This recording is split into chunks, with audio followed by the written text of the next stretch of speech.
বাঁকুড়া জেলার খাতড়ায় বেড়াতে গেছিলাম। সেখানে এই শিরির নাড়ুটা খেয়েছিলাম। অন্য জায়গায় বিশেষ এই নাড়ুটা দেখতে পাওয়া যায় না, তাই বাড়িতেই ট্রাই করলাম। নমস্কার বন্ধুরা, আজ একটু শিরির নাড়ুর রেসিপি নিয়ে এলাম। অসাধারণ খেতে হয় এবং দীর্ঘদিন সংরক্ষণ করে রাখা যায়। খুব সামান্য উপকরণ দিয়ে বাড়িতেই তৈরি করা যায়। শুরু করি তাহলে। এখানে আমি 200 গ্রাম ছোলার ডালের বেসন 2 প্যাকেট নিয়ে নিয়েছি। মোট 400 গ্রাম আছে। এরপরে একটা বড় গামলা নিয়ে নিয়েছি, সেখানে একটু বেসনগুলো চেলে নেব।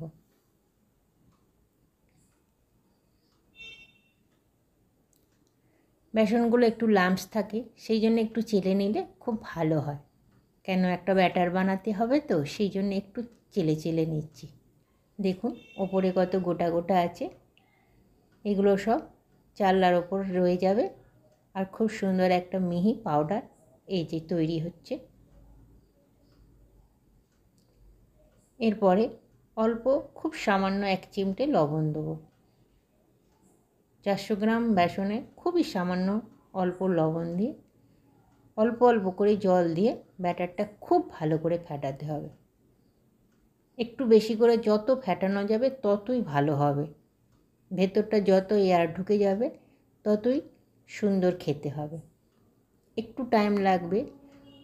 আস্তে আস্তে ধরে ধরে অল্প অল্প করে জল মিশিয়ে ব্যাটারটা তৈরি করতে হবে।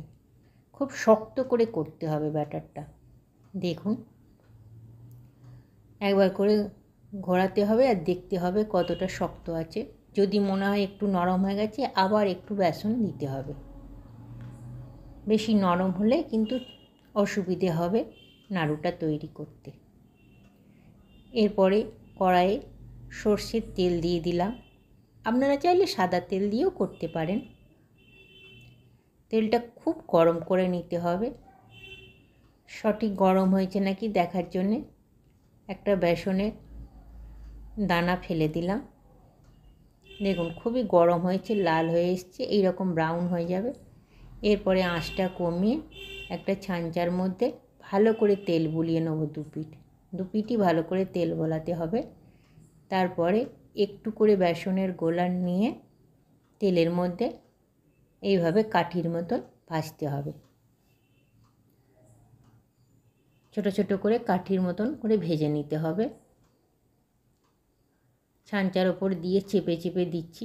পাতলা হলে কিন্তু কাঠিগুলো নরম হয়ে যাবে, ওই জন্যে শক্ত করে নিচ্ছি বেসনটা। আর খুব ফেটিয়ে নিলে খুব সুন্দর মুচমুচে হয়। আঁচটা এখন কিন্তু কমিয়ে দিয়েছি, তেলটা গরম করার সময় বাড়িয়ে দিয়েছিলাম। এখন পুরো প্রিপারেশনটাই কম আঁচে হচ্ছে। এইভাবে একবার করে তুলে নিতে হবে। হালকা করে ঠান্ডা করে নিয়ে আবার তেলে ছাড়লে খুব মচমচে হয় এবং অনেক দিন রাখা যায়।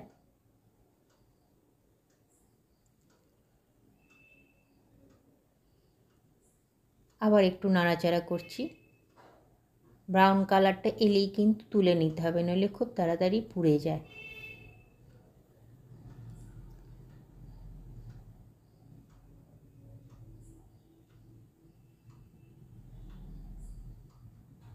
হয়ে এসছে, দেখুন কত তাড়াতাড়ি কালারটা চেঞ্জ হয়ে গেল। এই সময় তেলটা ঝরিয়ে নিয়ে তুলে নিচ্ছি।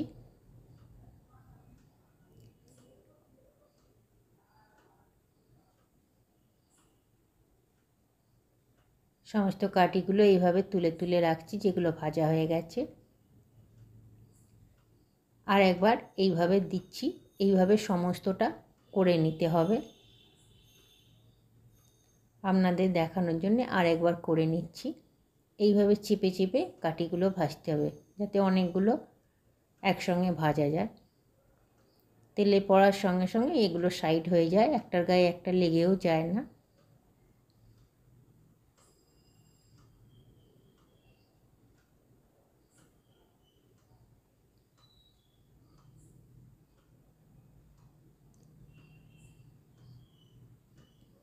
এরপরে নাড়াচাড়া করব।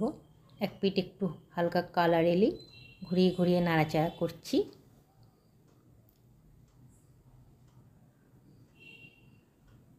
একবার করে তুলতে হবে আর একবার করে তেলে দিতে হবে, তাতে খুব কুরকুরে হয়।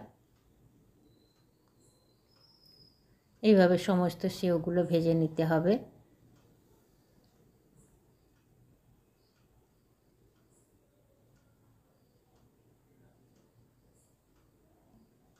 হয়ে এসছে, তুলে নেব। দেখুন সমস্তগুলো ভাজা হয়ে গেছে। একটু ছড়িয়ে দিয়েছি, থালার মধ্যে মেলে রেখেছি। তারপরে এবার নাড়ুর প্রিপারেশনটা করতে চলেছি। এখানে একটা কড়াই বসিয়ে দিয়েছি, তার মধ্যে 300 গ্রাম আখের গুড় নিয়ে নেব। 400 গ্রাম বেসনে 300 গ্রাম আখের গুড় দিচ্ছি।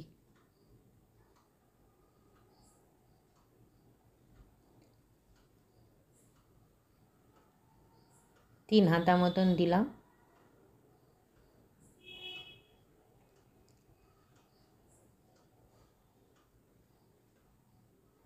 এরপরে এটাকে একটু পাক দিতে হবে, একটু কড়া পাক দিতে হবে যাতে বড় বড় ফেনার মতন ওঠে।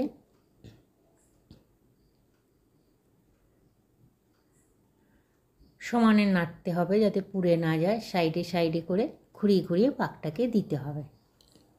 এক জায়গায় থাকলে পুড়ে যেতে পারে, একইভাবে নাড়তে হবে।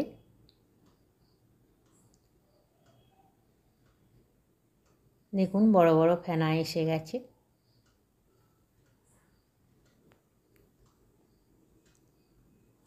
এই সময় হাফ চামচেরও কম কর্পূর দিয়ে দিলাম। কর্পূর বেশি দিলে কিন্তু তেতো হয়ে যাবে, ওই জন্যে হাফ চামচেরও কম দিলাম। জাস্ট একটা সুন্দর গন্ধ আসে। কর্পূর দিলে এত অসাধারণ গন্ধটা সুন্দর আসে, আখের গুড়ের সাথে দারুণ লাগে খেতে। এই যে মোটামুটি হয়ে গেছে, চটচট করছে। এরপরে গ্যাসটাকে নিভিয়ে দিয়ে তারপরে যে কাঠিগুলো ভেজে রেখেছি সেগুলো দিয়ে দেবো। গ্যাসটাকে কিন্তু এই সময় নিভিয়ে দিয়েছি। একটু একটু করে দেবো আর মেশাতে থাকবো। প্রথমে অর্ধেক দিলাম, তারপরে হাতা করে মিশিয়ে দিচ্ছি। ওপর নিচ তুলে তুলে মেশাতে হবে।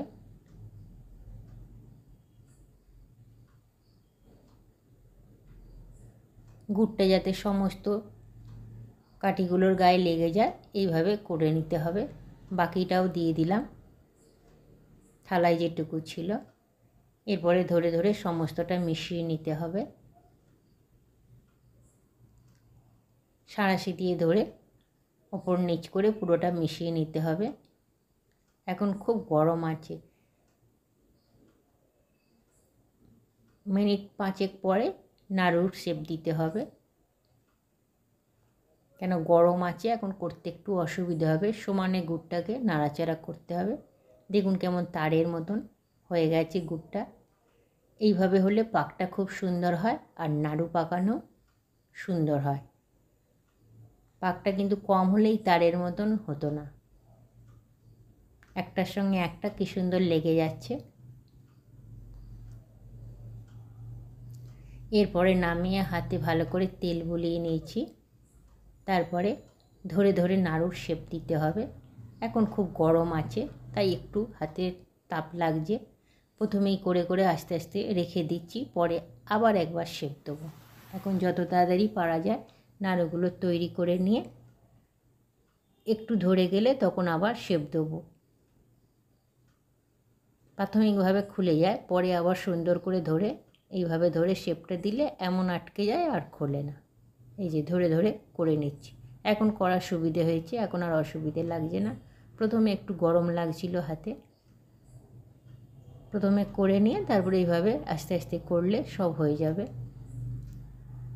আবার নিচের দিকের গরমটা ওপরে নিয়ে আসছি হাতায় করে। এই গরমটা ধরে ধরে গোল গোল করে শেপ দিতে হবে। যতটা সুন্দর শেপ দেওয়া যায় ভালো হয়। খুব গরম আছে বলে প্রথমে করে নিচ্ছি, তারপরে শেষে আবার ভালো করে শেপ দিয়ে নেব। দেখুন 4টে হয়ে গেছে। এইভাবে এক এক করে ওপর নিচ হাতা দিয়ে কড়াই থেকে তুলে তুলে সমস্ত শিরির নাড়ুগুলো করে নেব। অন্য জায়গায় সচরাচর এগুলো দেখতে পাওয়া যায় না, বাঁকুড়ায় পেয়েছিলাম, খেতে খুব সুন্দর লেগেছিল, তাই বাড়িতে ট্রাই করলাম।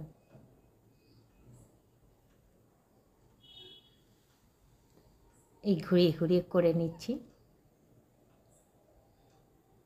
অনেকগুলো তৈরি হয়েছে, দেখুন সমস্তগুলো করে রেখেছি। এবার জারে রেখে দিতে হবে, আর ঘুরে ফিরে খেলেই হলো। অপূর্ব খেতে হয়, কর্পূরের গন্ধটা এত সুন্দর লাগছে। প্লিজ বন্ধু, একবার ট্রাই করবেন, আর যদি ভালো লাগে প্লিজ আমাকে জানাবেন আর আমার পাশে থাকবেন, অনুরোধ রইল। নমস্কার।